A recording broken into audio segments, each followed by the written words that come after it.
ಬುದ್ಧಿಗೆ ಬಂತಲ್ಲ ಅನ್ಸಿದ್ರೆ ಅವಾಗ ಆ ಪರ್ವತ ಮಾತಾಡುತ್ತೆ. ಅದ್ರ ಹೆಸರು ಮೈನಾಕ ಅಂತ. ಆ ಪರ್ವತ ಹೇಳ್ತಾನೆ, ನೋಡಪ್ಪ ಹನುಮಂತ, ನೀನು ಇವಾಗ ಹಾರ್ಕೊಂಡು ಹೋಗ್ತಿದೆಯಲ್ಲ, ರಾಮನ ಕೆಲಸ ಸಾಧಿಸೋಕ್ಕೆ ಹೋಗ್ತಾ ಇದೆಯಾ. ಆದ್ದರಿಂದ ನೀನು ಅಷ್ಟು ದೂರ ಹಾರಬೇಕಲ್ವಾ, ನಿನಗೆ ತುಂಬ ಆಯಾಸ ಆಗುತ್ತೆ. ದಯವಿಟ್ಟು ನನ್ನ ಮೇಲೆ ಸ್ವಲ್ಪ ಹೊತ್ತು ಕೂತ್ಕೋ, ನಿನಗೆ ಆತಿಥ್ಯ ಮಾಡ್ತೀನಿ, ಸ್ವಲ್ಪ ಆತಿಥ್ಯ ಸ್ವೀಕರಿಸ್ಬಿಟ್ಟು ಆಯಾಸ ಪರಿಹಾರ ಮಾಡಿಕೊಂಡು ಆಮೇಲೆ ನೀನು ಮುಂದಕ್ಕೆ ಹೋಗು ಅಂತ ಹೇಳ್ತಾನೆ. ಆಯಿತಾ. ಆಗ ಹನುಮಂತ ಏನು ಮಾಡ್ತಾನೆ, ಒಳ್ಳೇದಪ್ಪ, ಎಷ್ಟು ಒಳ್ಳೆಯವ್ರು ನೀನು, ತುಂಬ ಸಂತೋಷ ಆಯಿತು, ಒಂದೆರಡೇ ಹಣ್ಣು ಕೊಡು, ಒಂದು ಅರ್ಧ ಸಿಪ್ ಕಾಫಿ ಕೊಟ್ಟರೆ ಸಾಕು, ಅಷ್ಟೇ ಸಾಕು, ಇನ್ನೇನು ಬೇಡ ಅಂತ ಹೋಗಿ ಕೂತ್ಕೊಳ್ಳಲ್ಲ. ಬೇಡ ಬೇಡ ಬೇಡ, ನಾನು ಬರಲ್ಲ, ನಾನು ಕೂತ್ಕೊಳ್ಳಲ್ಲ.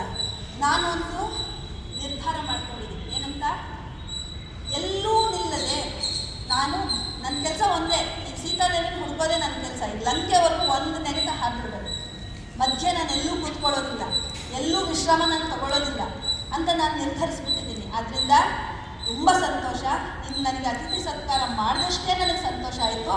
ನೀನು ಮಾಡಿದ್ದೀಯಾ ಅಂತಲೇ ನಾನು ತಿಳ್ಕೊತೀನಿ, ದಯವಿಟ್ಟು ಕ್ಷಮಿಸು, ನಾನು ಹೊರಡಬೇಕು ಅಂತ ಅವ್ನು ಹೊರಟ್ಬಿಡ್ತಾನೆ. ಈಗ ಹೊರಡ್ತಾ ಇರೋಂಥ ಹನುಮಂತನಿಗೆ ದೇವತೆಗಳು ನೋಡ್ತಾರೆ, ಈ ಹನುಮಂತ ಹಾರ್ತಿದಾನಲ್ಲ, ಈಗ ನಿಜವಾಗ್ಲೂ ಇವನು ಕೆಲಸ ಸಾಧಿಸ್ತಾನ, ಅಥವಾ ಇವನು ಅಕಸ್ಮಾತ್ ಇದಕ್ಕಿಂತ ದೊಡ್ಡ ಆತಂಕಗಳೇನಾದರೂ ಬಂದರೆ ಅವನು ಹೆದರ್ಕೊಂಡು ಬಿಡ್ತಾನ, ಅರ್ಧದಲ್ಲೇ ಕೆಲಸ ಬಿಟ್ಬಿಡ್ತಾನ, ಪರೀಕ್ಷೆ ಮಾಡಬೇಕು ಅಂತ ಒಬ್ಬ ದೇವತೆ ಹತ್ರ ಹೋಗ್ತಾನೆ. ಹೋಗ್ಬಿಟ್ಟು ಆ ದೇವತೆ ಹೇಳ್ತಾನೆ, ನೋಡಮ್ಮ, ನೀನು ಘೋರವಾದ ರಾಕ್ಷಸಿ ರೂಪ ಧರಿಸ್ಬಿಡು, ನೋಡಿದ್ರೆ ಭಯಂಕರವಾಗಿರ್ಬೇಕು ಅಂಥ ರಾಕ್ಷಸಿ ರೂಪ ಧರಿಸ್ಬಿಡು ನೀನು. ಆ ರಾಕ್ಷಸಿ ರೂಪದಲ್ಲಿ ನೀನು ಹನುಮಂತನ ಎದುರು ಹೋಗು, ಆಮೇಲೆ ಅವನನ್ನು ನೀನು ತಿನ್ನಬೇಕು ಅಂತ ಹೇಳಿ ಕಳಿಸ್ತಾರೆ. ರಾವಣ ಅಲ್ಲ, ದೇವತೆಗಳು ಕಳಿಸ್ತಾರೆ.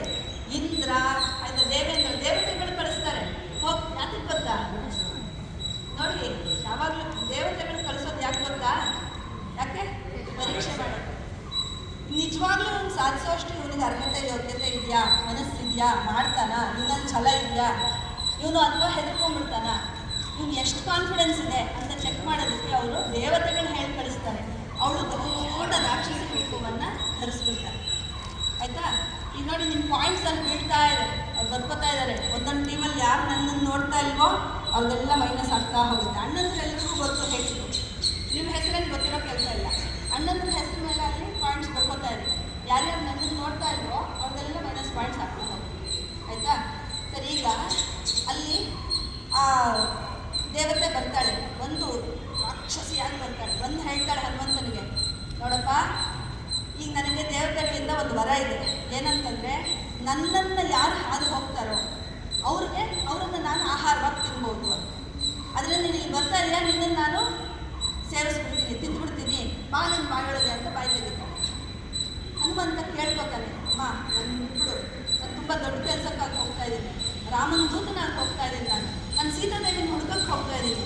ನೀನು ಒಂದು ಕೆಲಸ ಮಾಡು, ನೋಡು, ನೀನು ರಾಮರಾಜ್ಯದಲ್ಲಿ ಪ್ರಜೆನೆ, ನನಗೆ ಸಹಾಯ ಮಾಡು. ಇಲ್ವಾ, ಆಗಲ್ವಾ, ಹೋಗಿ ಬಿಡು, ನಾನೊಂದು ಕೆಲಸ ಮಾಡ್ತೀನಿ, ಹೋಗಿ ಸೀತಾದೇವಿನ ಹುಡುಕ್ಬಿಟ್ಟು ಮತ್ತೆ ವಾಪಸ್ ಬಂದ್ಬಿಟ್ಟು ನೀನು ಬಾಯಿ ಕೊಡು, ಇದು ನಾನು ಮಾಡ್ತೀನಿ. ಅವಳು ಒಪ್ಕೊಳ್ಳಲ್ಲ. ಯಾಕೆ ಹೇಳ್ಬೋದು, ಪರೀಕ್ಷೆ ಕಾಂಪ್ರಮೈಸ್ಗಲ್ವಲ್ಲ ಮುಂದೆ. ಅದಕ್ಕೆ ಅವಳು ಹೇಳ್ತಾಳೆ, ಸಾಧ್ಯ ಇಲ್ಲ, ನನಗೆ ದೇವತೆಗಳು ವರ ಕೊಟ್ಟಿದ್ದಾರೆ, ಬ್ರಹ್ಮ ನನಗೆ ವರ ಕೊಟ್ಟಿದ್ದಾನೆ, ನೀನು ಅದನ್ನು ಪೂರೈಸ್ಬಿಟ್ಟೇ ಹೋಗಬೇಕು. ಸರ್, ಒಂದು ಕೆಲಸ ಮಾಡು, ನನ್ನ ಬಾಯೊಳಗೆ ಹೋಗ್ಬಿಟ್ಟು ಹೋಗ್ಬೇಕು ಅಂತ ಹೇಳ್ತಾಳೆ. ಬಾಯೊಳಗೆ ಹೋದ್ಮೇಲೆ ಇನ್ನೇನಿದೆ ಅಲ್ವಾ, ನೀನು ನನ್ನ ಬಾಯೊಳಗೆ ಒಂದು ಸಲ ಪ್ರವೇಶ ಮಾಡಿಬಿಡು ಅಂತ ಹೇಳ್ತಾಳೆ. ಏನು ಮಾಡೋದಿಲ್ಲ, ತಕ್ಷಣ ಪ್ರೆಸೆನ್ಸ್ ಆಫ್ ಮೈಂಡ್ ಹೇಗೆ ಕೆಲಸ ಮಾಡುತ್ತೆ ಹನುಮಂತನಿಗೆ ಅಂದರೆ, ಅವನೇನು ಮಾಡ್ತಾನೆ, ಅವನಿಗೊಂದು ಶಕ್ತಿ ಇರುತ್ತಲ್ಲ, ಎಷ್ಟು ದೊಡ್ಡದಾಗಾದ್ರೂ ಆಗ್ಬೋದು, ಎಷ್ಟು ಚಿಕ್ಕದಾಗಾದ್ರೂ ಆಗ್ಬೋದು ಅಂತ ಅವನಿಗೆ ಶಕ್ತಿ ಇರುತ್ತೆ.